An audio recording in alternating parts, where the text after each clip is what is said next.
તો હલો નમસ્તે अस्सलाम वालेकुम सत श्री अकाल केम छो केड़ो हाल है कसकाई केमन आछो and welcome back to my vlog.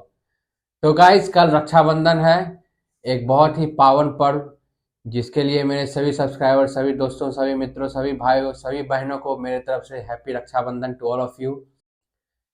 तो कल राखी है गाइस, मुझे तो मेरा राखी मुझे एक दिन एडवांस में ही मेरी बहन ने भेज दी क्योंकि मैं तो अपनी बहन से दूर हूँ।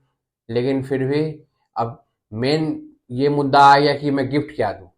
ये बहुत सोचने का बात है, मैं देखता हूँ कल क्या मैं गिफ्ट दूंगा। अब हम लोग आते हैं अपने टॉपिक पे।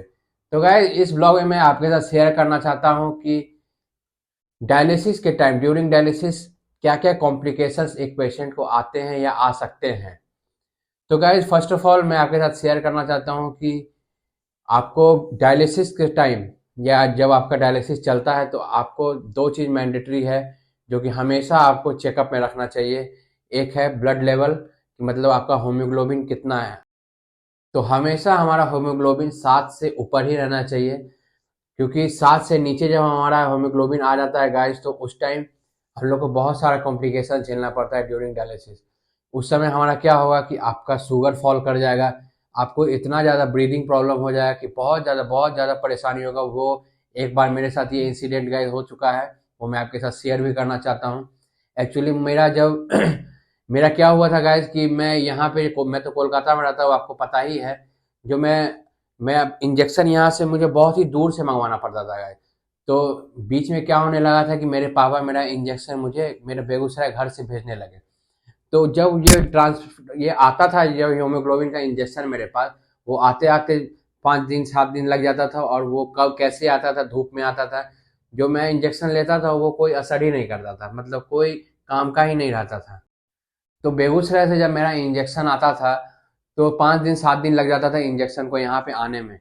और वो जब कुरियर के थ्रू आता था गाइस तो मुझे पता नहीं कि वो धूप में आता था, कैसे आता था। उसमें आइस पैक जो रहता था, आइस पैक भी सही से काम करता था, आइस पैक तो गल ही जाता होगा मोस्ट प्रोबेबली। तो गाइस वो मेरा काम नहीं करता था होम्योग्लोबिन, तो उसी को देखते देखते देखते मेरा एक बार ये होम्योग्लोबिन चला गया था 5.2। और उस टाइम जब मैंने डायलिसिस लिया गया तो मुझे इतना ज़्यादा ब्रीदिंग प्रॉब्लम हुआ, इतना ज़्यादा ब्रीदिंग प्रॉब्लम हुआ। तो मेरा हालत इतना ही ख़राब हो गया था कि मुझे डॉक्टर ने सजेस्ट कर दिया था मेरे घर वाले के कि एट लास्ट सिचुएशन यही है कि इनको वेंटिलेटर पे डालना ही पड़ेगा, उसके अलावा कोई चांस नहीं है।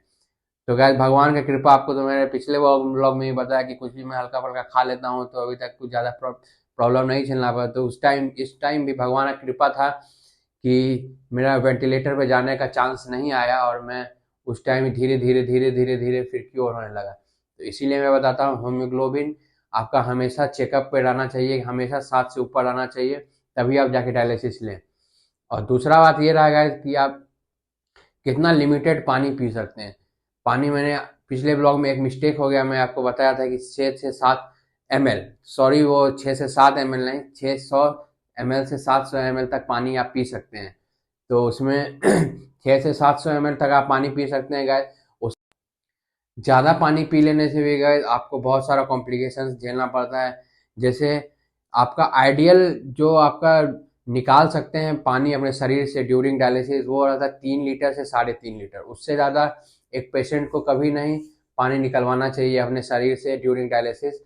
तो मैं एक बार मेरा ऐसा ही हुआ था कि मैंने कुछ ज़्यादा ही पानी पी लिया था, 5.5 लीटर के 6 लीटर के ज़्यादा करीब मेरा गेन हो गया था पानी मेरे पेट में।